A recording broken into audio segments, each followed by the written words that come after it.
ये इंद्रिय हल्का आपकी जान है। इस हल्के में इतना प्यार और उत्साह कांग्रेस के प्रति और पार्टी के प्रति जिसका कोई मुकाबला नहीं है। तो भाई साहब 30 रुपए की मजदूरी किया करता था बचपन के अंदर। वहां से नीचे एक बहन खड़ी बोल रही थी, कहती हम गरीबों के बारे में बोलना। एक बहन यहाँ पर खड़ी कह रही कि अव्वल दर्जे के ऊपर जो है नंबर 1 हरियाणा अगर कहलाता है तो हमारी बेरोजगारी के लिए कहलाता है। आने वाले दिनों में कांग्रेस पार्टी को अपने क्षेत्र से इतना मजबूत करके दिखाएंगे और जिता के आपके चरणों में भेजेंगे। संजीवन शर्मा की तरफ से यहाँ पर स्वागत किया जा रहा है, जो कांग्रेस की संदेश यात्रा पहुंची है। देख सकते हैं कि लाइव तस्वीरों के माध्यम से फिलहाल उनका स्वागत जो है, अपने नेताओं का स्वागत किया जाएगा। कुमारी शैलजा, रणदीप सुरजेवाला और किरण चौधरी यहाँ पर इस बस में पहुंची हैं और किस तरह से स्वागत होगा हम दिखाने का प्रयास करेंगे। देख सकते हैं लाइव तस्वीरें आप रंबा से देख सकते हैं। इंद्री हल्के का ये गांव है और देख सकते हैं कार्यक्रम किया गया है। संजीवन शर्मा जो कांग्रेस के नेता हैं उनकी तरफ से यहाँ पर कार्यक्रम आप देख सकते हैं, काफी संख्या में लोग पहुंचे हैं और उनका स्वागत देख सकते हैं कि जिस तरह से ये यात्रा पहुंची है और जोरदार स्वागत यहाँ पर होता हुआ संजीवन शर्मा की ओर से। कुमारी शैलजा जिंदाबाद, सुरजेवाला जिंदाबाद, जिंदाबाद जिंदाबाद जिंदाबाद।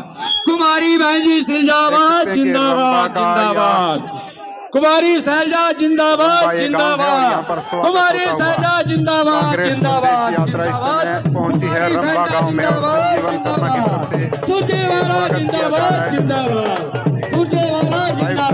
लाइव तस्वीरें के माध्यम से आप देख सकते हैं। संजीवन शर्मा की तरफ से ये कार्यक्रम की बड़ी माला से यहाँ पर स्वागत होता हुआ और लाइव तस्वीरें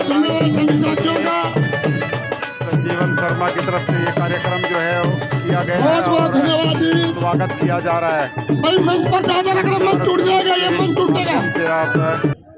मेरी माता के समान बहन कुमारी शैलजा जी, मेरे बड़े भाई रणदीप सुरजेवाला जी और मेरी अजीज, बिल्कुल हम 96 में जब पार्टी में हरियाणा विकास पार्टी में थे, सुरेंद्र जी के साथी रहे हम। यहाँ पे मनमोहन सिंह डबरी, धर्मपाल डच्चर, बलबीर पाल गुजर गए हमारे भाई, हमने टीम में काम किया है। बहन जी को तो पता ना हो, ये बात है 1994 की, मैं 10वीं क्लास में पढ़ता था। आज सभी के सामने मैं इन तीनों का अपने यहाँ पहुंचने पर भव्य स्वागत करता हूं और दिल की गहराइयों से अपनी बहन जी का यहाँ पे बार आने पे दिल की गहराइयों से स्वागत करता हूं। बहन जी, ये इंद्रिय हल्का है, ये इंद्रिय हल्का आपकी जान है। इस हल्के में इतना प्यार और उत्साह कांग्रेस के प्रति और पार्टी के प्रति जिसका कोई मुकाबला नहीं है। मैं अपनी तरफ से, अपने गांव, अपने परिवार, अपने मोहल्ले, अपने जनों की तरफ से बार बार इन 3 शख्सियत जो कांग्रेस पार्टी की रीढ़ की हड्डियां, मैं इनका यहाँ पहुंचने में बहुत बहुत स्वागत करता हूँ, अभिनंदन करता हूँ।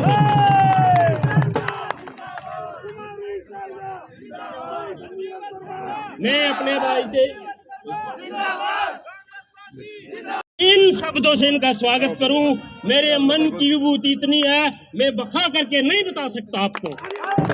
मेरे दिल की लाख गहराइयों से आपका यहाँ पहुंचने से भव्य स्वागत है जी, बहुत बहुत। बहन जी का मेरे पे इतना आशीर्वाद है, भाई साहब का पूरा आशीर्वाद है और बहन जी दिलो जान से चाहती है मुझे। और हम आने वाले दिनों में कांग्रेस पार्टी को अपने क्षेत्र से इतना मजबूत करके दिखाएंगे और जिता के आपके चरणों में भेजेंगे। बहुत ही सम्मानित हमारी कांग्रेस पार्टी की प्रभारी, राष्ट्र नेता और पूर्व केंद्र मंत्री, छोटेपन से ही 10 साल के थे जब, तब से जो है ये चौधरी बंसीलाल जी और सुरेंद्र सिंह जी के साथ जुड़े हुए थे और आज वही लगाव इनका बड़े होकर कांग्रेस पार्टी के अंदर जो ऊर्जा इन्होंने दिखाई है, बहुत बहुत मैं आपको बधाई देती हूँ। यहाँ बहुत सारी मेरी माताएं बहनें बैठी हैं, लाल पीली हरी सारी शॉलें ओढ़े हुए माताएं बहनें जहाँ दिखती हैं, हमेशा से शैलजा जी हो, मैं हूँ, रणदीप जी हो, हमारा वैसे ही दिल जो है वो बाग बाग हो जाता है भाई। बहुत बहुत धन्यवाद, बहुत बहुत धन्यवाद बहनों, कड़ाके की ठंड है। भाइयों, आप लोग सब यहाँ पर एकत्रित हुए हो हमारे को सुनने के लिए। ज्यादा ना बोलते हुए मैं तो एक बात कहूँ, लेकिन जो आप लोग बचा बचा कर अपना जो है कमाई का पैसा, अपने हस्बैंड का, अपने बच्चों का, जो भाई अपने लोकड़ में छुपा के धर रही थी, वो और निकाल दिया मोदी जी ने। निकाल दिया नहीं निकाल दिया? सारा का सारा पैसा निकाल दिया, ठीक और बना दी। तो सच्चाई ये है कि आज गैस का सिलेंडर सुन लो, हमारे समय पर 400-450 रुपए का होता था। 10 साल आपने 1150 रुपए का सिलेंडर लिया है, लिया है नहीं लिया? तो बताओ, हर एक परिवार के अंदर जहां पर कम से कम 5 या 6 आदमी होते हैं, एक गृहिणी होने के नाते मैं भी जानती हूँ कि भाई एक सिलेंडर से तो काम नहीं सकता, तो कहाँ से लेकर आए पैसा? नौकरियां हमारे बच्चों की नहीं रही, नौकरियां नहीं है, बच्चों को नौकरी नहीं मिल रही।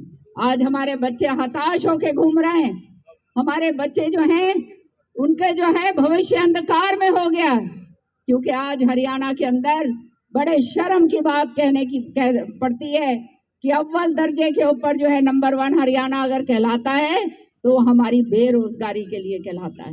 कि आप जो है इस बात को जो है केंद्र को बोलो, आपकी डबल इंजन की सरकार है आज, और ये डबल इंजन की सरकार किसान को बर्बाद कर रही है।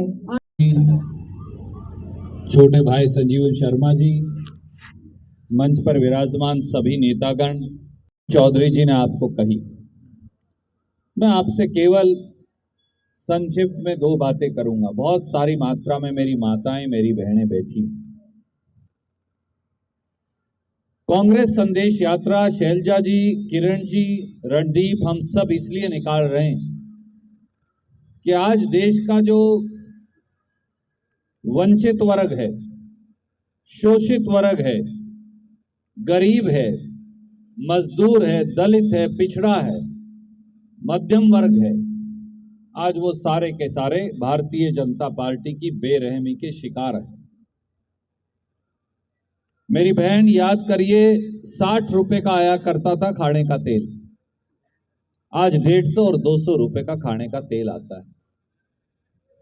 दाल जो है वो मेरी माता, मेरी बहनें बैठी हैं, बहुएं बेटियां बैठी हैं, 50 और 60 रुपए किलो लेकर आया करते थे जब कांग्रेस का राज था 2014 तक। 10 साल बाद आज वही दाल 130, 140, 150 रुपए है, और अगर पैकेट वाली खरीदने लग जाओ जो बंद है तो वो 180 और 200 रुपए किलो। जितने मसाले 2014 में अगर उनका जो भाव था, आज 500% ज्यादा हो गया। तो मेरी कमाई तो उतनी, और महंगाई आसमान पर। गैस सिलेंडर की चर्चा यहां कर रही थी, 410 रुपए का गैस का सिलेंडर था 2014 तक, सोनिया गांधी जी का, सरदार मनमोहन सिंह का, कांग्रेस का जब शासन था। आज वो 1150 रुपए का। बच्चों के लिए रोजगार नहीं, खाने के लिए रोटी नहीं, 5 किलो अनाज देकर तो हमारा ईमान और हमारी जिंदगी खरीदना चाहते हैं, ये संभव नहीं। अगर हम ऐसे ही जिंदगी काटते रहे बीजेपी के राज में, तो एक दिन आएगा मेरी बहनों, एक दिन आएगा मेरे साथियों, मेरे बुजुर्गों, नौजवानों, जब कुछ नहीं बचेगा और हमको केवल और केवल भारतीय जनता पार्टी के आगे हाथ मांग के गुजारा करना पड़ेगा। एक मॉडल वो आप अपने पांव पे खड़े हो, गरीब के ऊपर कोई हमला ना बोल सके, दलित और पिछड़ों पे कोई हमला ना बोल सके, किसान के साथ कोई धक्का और जाति ना कर सके, ऐसे ऐसे नौजवान जो हैं वो गुणी होते हुए भी बेरोजगारी का शिकार ना हो जाए, अनदेखी का शिकार ना हो जाए। 47 पेपर बिक चुके, कहाँ जाए नौजवान, कहाँ जाए लड़के लड़कियां? कि जो आदमी मेहनती होता है, जो लगनशील है, जो ईमानदार है, जिसने ये निर्णय किया कि उसको बुरे से बुरे समय के अंदर चीरते हुए अपनी मेहनत और लगन से आगे बढ़ना है। मैं बात करने लग रहा था, छोटे भाई ये कहने लग रहा था कि वे तो भाई साहब 30 रुपए की मजदूरी किया करता था बचपन के अंदर, वहां से मैं जिंदगी में आगे बढ़ा हूं। तो इसलिए ऐसा व्यक्ति जो मेहनती हो, लगनशील हो, उस पर भी आप अपना आशीर्वाद रखेंगे। मैं इन्हीं शब्दों के साथ मेरी वाणी को रोकूंगा।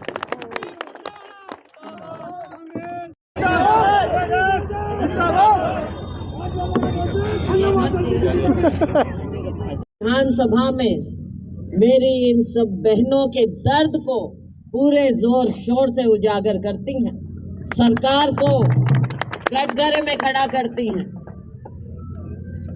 और हमारे साथ आए हमारे सभी सम्मानित साथीगण, मैं सबसे पहले बधाई देना चाहूंगी छोटे भाई को, संजीवन शर्मा जी को,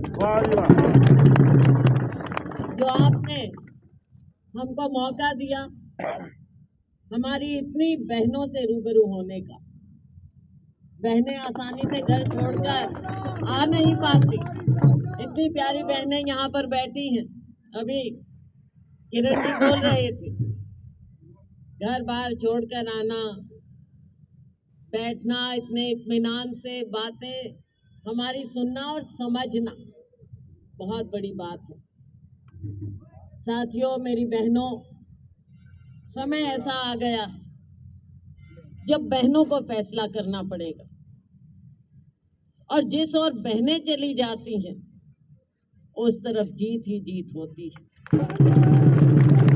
क्योंकि बहनों का दिल साफ होता है। बहनें राजनीति में नहीं पड़ती हैं, वो ये देखती हैं कि हमारा हित कौन देखेगा, कौन हमारे बच्चों का ख्याल रखेगा, कौन हमारे परिवार की ओर देखे। इन सब बातों को बहनें देखती हैं, परखती हैं। की गई तो सबने सोचा, बहनों को लगा कि हमारे खाते में 15 लाख आएंगे, हमारे बच्चों को रोजगार मिलेंगे, तो चलो हम मोदी जी को वोट देते। से मेरी अभी पीछे एक बहन खड़ी बोल रही थी, कहती हम गरीबों के बारे में बोलना। एक बहन यहाँ पर खड़ी कह रही, विद्या देवी जी, कि गरीबों के बारे में बोलो। मुझे तो लगता है ऐसा मालूम पड़ा, मोदी जी ने कहा कि शायद देश कोई गरीब अब रहा नहीं। मोदी जी तो कहते हैं कि कोई गरीब ही नहीं है, हमारा देश तो सबसे बड़े अमीर देशों में हो गया है, तो फिर गरीब कौन गरीब? और हमारे राष्ट्रीय अध्यक्ष जी खड़गे जी कहते हैं कि भाई एक बात का फैसला तो सबको करना पड़ेगा, चाहे 15 लाख उन्होंने कहा दिए, चाहे वो गरीबों की बात कह रहे हैं, तो भाई प्रधानमंत्री तो झूठ बोल नहीं सकता। अब ये नहीं पता कि आप सच बोल रहे हो या वो सच बोल रहे हैं, बताओ, फैसला तो करोगे ना। हम ये अपने मुंह से कैसे कह दें कि प्रधानमंत्री झूठ बोल रहा है? फैसला आपके हाथ में है। जो ये आपको कहा जाता है कि आप तो अमीर हो गए, भाई अमीर ही अमीर हुआ है, और अमीरों में भी अडानी अंबानी जी अमीर हुए हैं, बाकी कोई जो मिडिल क्लास की मध्यम